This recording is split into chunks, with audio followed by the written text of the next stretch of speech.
Twelfth political science chapter number 3 भारतीय विकास की राजनीति। भारतीय विकास, भारत के अंदर विकास किस प्रकार हुआ, क्योंकि जब 1947 के अंदर भारत आजाद हुआ उस समय भारत की जो अर्थव्यवस्था थी वो बिल्कुल पिछड़ी हुई थी।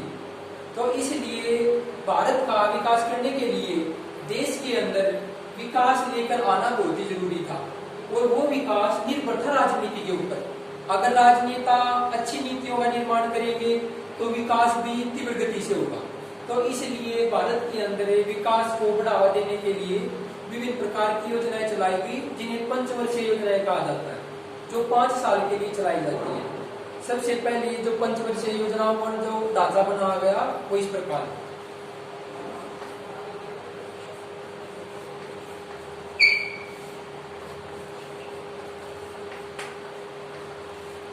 सबसे पहली जो पंचवर्षीय योजना बनाई वो 51 से 56 तक बनाई गई। इसका मुख्य उद्देश्य था कृषि का विकास।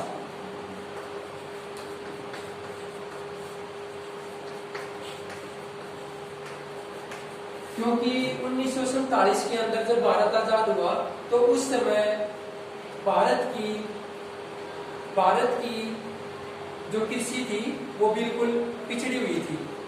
तो इसलिए भारत के अंदर कृषि के विकास पर मुख्य जोर दिया गया। कृषि के ऊपर ही सभी के सभी उद्योग निर्भर थे, और उद्योग जो भारत के अंदर थे वो लघु उद्योग थे, वो केवल कृषि पर निर्भर करते थे। तो इसलिए जो सेकंड पंचवर्षीय योजना बनाई गई उसका मुख्य उद्देश्य रखा गया कि देश के अंदर जो उद्योग है वो कृषि पर आधारित हो, और कृषि अगर अच्छी होगी तो उद्योग धंधों में भी तीव्र गति से प्रगति आएगी। तो इसलिए जो सेकंड आपकी पंचवर्षीय योजना आई वो आई 56 से 61 तक।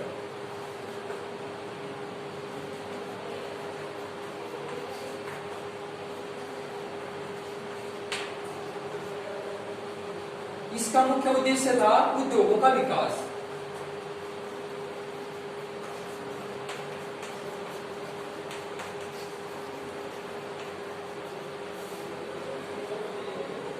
इसके अंदर भारत में जैसे आपको पता है कि सबसे पहले लगभग 1854 में बम्बई के अंदर सूती कपड़ा मिल लगाई गई थी।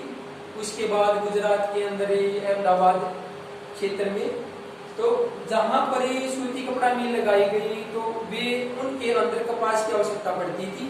तो कपास कहाँ से आता, वो आता है कृषि से।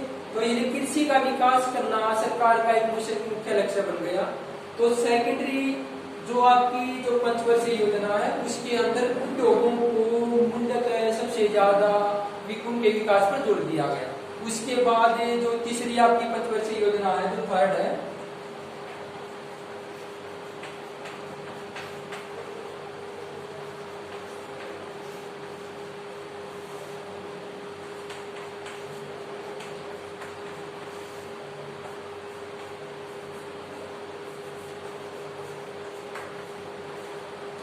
इसका जो कार्यकाल था वो रखा गया 1961 से 1967 तक। इसका जो मुख्य उद्देश्य था, पहली और दूसरी जो पंचवर्षीय योजना थी उसका जो उद्देश्य था वो दोनों उद्देश्यों को इसके अंदर रखा गया, क्योंकि कृषि भारत की इतनी पिछड़ी हुई थी कि उसका विकास हम एक पंचवर्षीय योजना में नहीं कर सकते थे।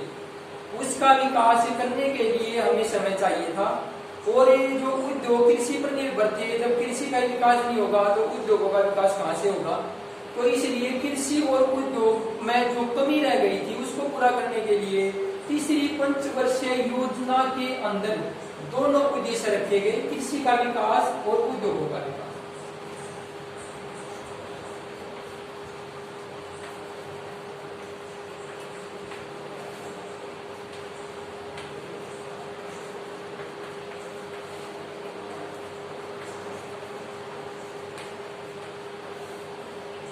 एक के ऊपर दूसरा निर्भर था।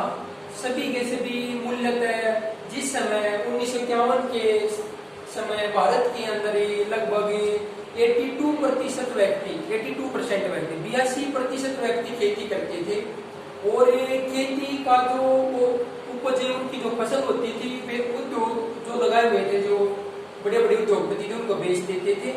तो इसलिए इन दोनों का विकास करना बहुत ही जरूरी था। उसके बाद जब इन दोनों का विकास हुआ तो कृषि के विकास के लिए कुछ आवश्यकताएं पड़ी कि क्या क्या कृषि के विकास के लिए क्या क्या ऐसी चीजें चाहिए जिससे कृषि का विकास हो। इसके लिए कृषि तीसरी पंचवर्षीय योजना भारत के अंदर एक अहम भूमिका निभाती है, क्योंकि तीसरी पंचवर्षीय योजना ही ऐसी थी जिसने पहली और दूसरी पंचवर्षीय योजना के अंदर जो कमी रह गई थी उसको पूरा किया।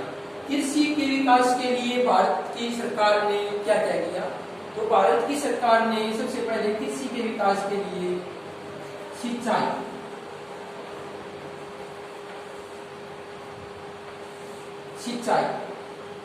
इसके लिए सिंचाई के बगैर कृषि का विकास नहीं हो सकता था, क्योंकि जब तक पानी नहीं पहुंचेगा फसलों के अंदर तो अच्छी फसल नहीं उत्पन्न हो सकती। तो सरकार ने नहरों के माध्यम से, ट्यूबवेलों के माध्यम से विभिन्न क्षेत्रों के अंदर, जैसे नहरों से जोड़ा गया विभिन्न क्षेत्रों को, जैसे राजस्थान के अंदर इंदिरा गांधी नहर निकाली गई है, सतलुज नदी से जो नहर जोड़ी गई है, उससे जो नहर निकाली गई है वो लगभग बहुत बड़ी, राजस्थान के बहुत बड़े क्षेत्र को कवर करती है। और वहां पर इंदिरा गांधी नहर के कारण कृषि की जाती है, वरना वहां कोई कृषि नहीं होती। आपको पता है राजस्थान के अंदर डेजर्ट है, रेगिस्तान है, थार का मरुस्थल है, तो वहां पर खेती करना असंभव है। परंतु सरकार की पंचवर्षीय योजनाओं के कारण वहां पर सिंचाई की सुविधा उपलब्ध कराई गई। उसके बाद आपका सिंचाई के बाद मशीनीकरण,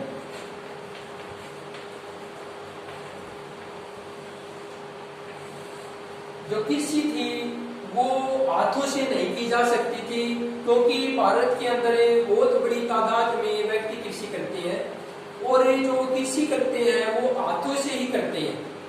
जैसे हल से जोतते थे खेतों को, आपको पता हल से जोतते समय कितना समय लगता है, तो इतनी बड़ी खेती हाथों से नहीं की जा सकती थी। उसके विकास के लिए सरकार ने मशीनीकरण एक ऐसी योजना बनाई, मशीनीकरण, जैसे आपके ट्रैक्टर है, थ्रेशर है, कल्टीवेटर है, इस प्रकार की कंबाइन है, ऐसी ऐसी मशीनें चलाई ताकि जल्दी से खेत के अंदर बीजों को बोया जा सके और जल्दी से फसलों को काटा जा सके, उसके अंदर से जो अनाज है, जो दाना है वो निकाला जा सके। मशीनीकरण के बाद भारतीय सरकार ने उन्नत बीजों का प्रयोग पर जोर दिया।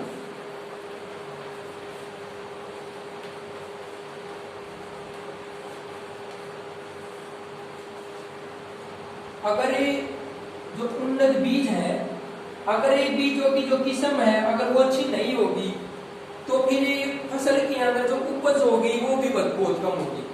तो सरकार द्वारा उन्नत बीजों पर जोर दिया गया, विदेशों से ऐसी ऐसी किस्में मंगवाई गई जिससे हमें अनाज की जो कम फसल होती थी उसको हम बढ़ा सकें और ज्यादा से ज्यादा उत्पादन कर सकें।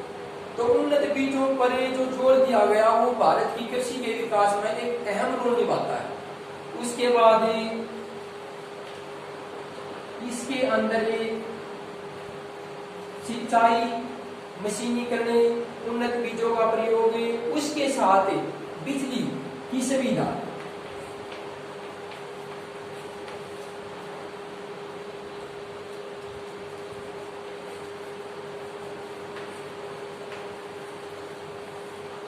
बिजली की सुविधा पर बहुत ही जोर दिया गया, क्योंकि मान लो हमको सिंचाई करनी है तो सभी क्षेत्रों में तो नहर पहुंचा नहीं सकते, तो बहुत जगह सिंचाई के लिए ट्यूबवेल लगाए गए और जो ट्यूबवेल थे उसके लिए भारतीय सरकार ने बिजली के प्रयोग पर ज्यादा जोर दिया गया। अगर बिजली सभी क्षेत्रों में पहुंचेगी तभी अच्छी फसल होगी, तभी जो मशीनों से जो मशीनें चलती हैं बिजली के सहारे, तो बिजली नहीं होगी तो मशीनों का क्या महत्व। तो इसलिए सरकार ने बिजली की सुविधा पर बहुत ही जोर दिया गया और भारत के प्रत्येक क्षेत्र में बिजली को पहुंचाया गया। इसके बाद ये जो तीसरी पंचवर्षीय योजना है, ये इसके अंदर के पॉइंट है, इनके बगैर कृषि का विकास नहीं हो सकता। इसके जैसे अब उद्योगों का विकास है, उद्योगों के विकास के लिए भी बिजली की सुविधा चाहिए, क्योंकि जो उद्योग के अंदर जो मशीनें है वो चलेंगी बिजली की सुविधा के द्वारा। अगर बिजली नहीं होगी तो उद्योगों का विकास भी नहीं हो सकता। तो इसलिए मशीनीकरण दोनों क्षेत्रों में आया, कृषि के अंदर भी आया और उद्योगों के अंदर भी आया। उद्योगों के अंदर ये जो मशीनें हैं वो विदेशों से मंगवाई जाती है, भारत के अंदर ज्यादातर, और कृषि के अंदर भी मशीनीकरण का प्रयोग किया गया। इसके बाद आती है आपकी चौथी योजना,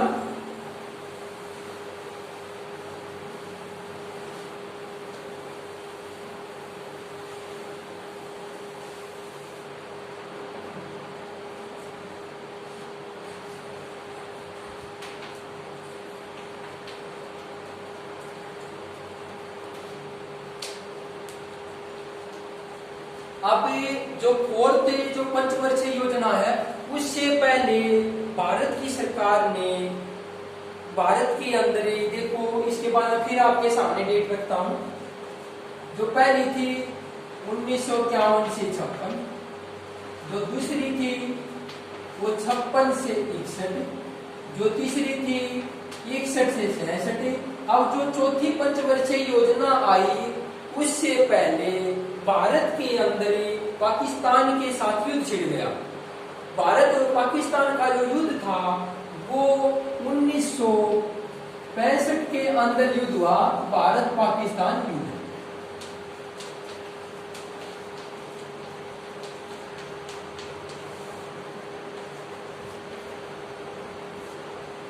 भारत और पाकिस्तान का जो युद्ध था वो 1965 में हुआ। जब 1965 में युद्ध हुआ तो भारत के अंदर जो चौथी पंचवर्षीय योजना थी उसके लिए जो पैसा था वो सारा का सारा पैसा तो युद्ध में लग गया। अब जब वो पैसा युद्ध में लग गया तो पंचवर्षीय योजना को आगे कैसे बढ़ाया जाए? तो इसलिए जो भारत के अंदर जो चौथी पंचवर्षीय योजना थी उसके बीच में जो कार्यकाल था उसमें गैप रख दिया गया और रिक्त कार्यकाल रख दिया गया। ये आपका 1966 से और 79 तक रिक्त। इसके अंदर भारत के अंदर कोई भी योजना नहीं चलाई गई, क्योंकि युद्ध के अंदर भारत के लाखों सैनिक मारे गए, भारत की युद्ध सामग्री समाप्त हो गई और भारत की आर्थिक स्थिति चरमरा गई, बहुत ही कमजोर हो गई। तो उसकी पूर्ति करने के लिए भारत ने चौथी पंचवर्षीय योजना को थोड़ा सा आगे बाद में जाके लागू किया। इस कार्यकाल में भारत की सरकार ने पंचवर्षीय योजना लागू नहीं की। ये 3 साल का गैप है, ये गैप रख दिया गया, रिक्त रख दिया गया। उसके बाद जो चौथी जो पंचवर्षीय योजना चली वो आपकी 1969 से लेकर 74 तक चली, क्योंकि युद्ध की पूर्ति के लिए ये समय रिक्त था। तो उसके बाद जो चौथी पंचवर्षीय योजना थी इसमें भारत की सरकार ने थोड़ा सा जो जैसे कृषि का विकास, उद्योगों का विकास हो चुका था, तो उसके बाद गरीबी को दूर करना था। गरीबी कैसे दूर? तो इसका जो मुख्य उद्देश्य था वो था गरीबी को दूर करना।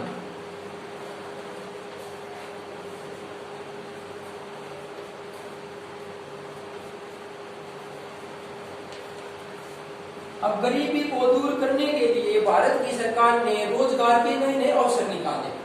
अब जो गरीबी दूर कैसे होगी?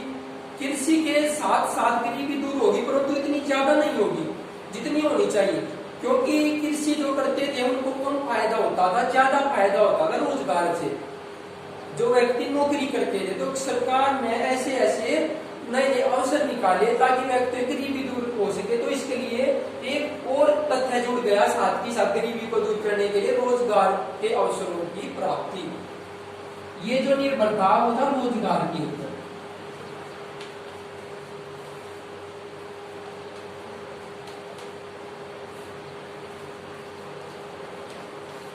रोजगार प्रदान करना। अगर रोजगार नहीं होगा तो गरीबी दूर नहीं होगी। तो इसलिए भारत की सरकार ने चौथी पंचवर्षीय योजना के अंदर गरीबी को दूर करना और रोजगार प्रदान करना अहम एक सबसे बड़ा लक्ष्य रखा। ताकि देश का विकास हो सके। तो इसके बाद है आपकी 5वीं योजना,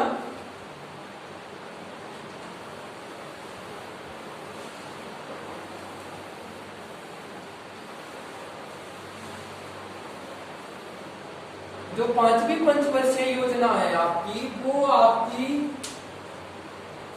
ये 1969 से 74 तक थी। तो ये रखी गई आपकी 78 तक।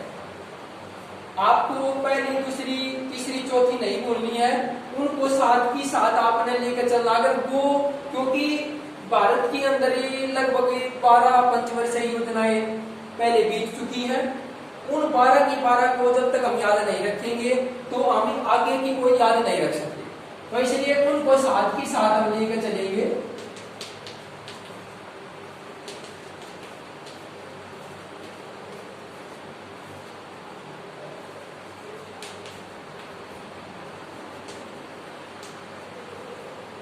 तो ये जो आपकी योजनाएं हैं, इनको याद रखना बहुत ही जरूरी है। उसके बाद ये जो 5वीं है 74 से 78 तक चली, इसके अंदर ही अब गरीबी को दूर करना, रोजगार को दूर करना, उसके साथ साथ एक तथ्य ऊपर आ रहा है शिक्षा का विकास। कि शिक्षा का विकास कैसे, इसके अंदर ये जो मुख्य लक्ष्य था वो था शिक्षा का विकास। जब तक व्यक्ति शिक्षित नहीं होगा तो वो अपना विकास नहीं कर सकता, क्योंकि व्यक्ति विकास तभी कर सकता है जब उसके पास शिक्षा हो। किसान एक सरकारी कर्मचारी या किसी भी उद्योग का मालिक तब बनेगा जब उसको किसी भी चीज का ज्ञान होगा। तो ज्ञान कहाँ से होगा? शिक्षा के द्वारा। तो 5वीं जो पंचवर्षीय योजना थी, उसका लक्ष्य रखा गया शिक्षा का विकास।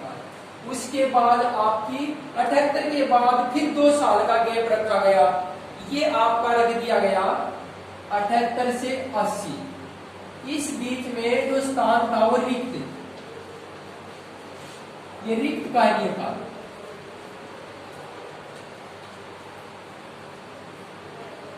ये रिक्त कार्यकाल रख दिया गया। इस समय कोई भी योजना लागू नहीं हुई, क्योंकि भारत के अंदर जो योजनाएं थी, उनके जो लक्ष्य थे वो इतने बड़े रख दिए गए कि उनको 5 साल के अंदर प्राप्त नहीं किया जा सकता था। तो इसलिए योजनाओं के अंदर गैप दिए गए ताकि उनका भविष्य के लिए ज्यादा विकास किया जा सके।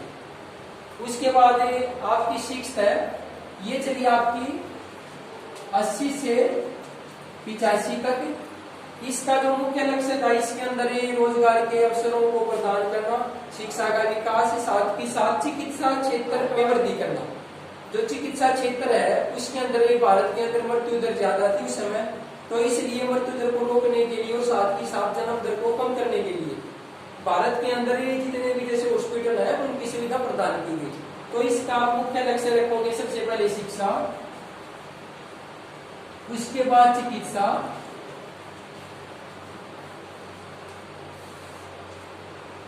और साथ ही साथ इसके अंदर आप रखोगे रोजगार। ये 3 मुख्य लक्ष्य रखे गए 6ठी पंचवर्षीय योजना के अंदर, ताकि देश के अंदर विकास किया जा सके, क्योंकि ये मूलभूत आवश्यकताएं होती है देश के अंदर। और ये नेक्स्ट वीडियो में आपको बताऊंगा कि इसके बाद किस प्रकार पंचवर्षीय योजनाएं बनी और उसके द्वारा देश का विकास किया गया।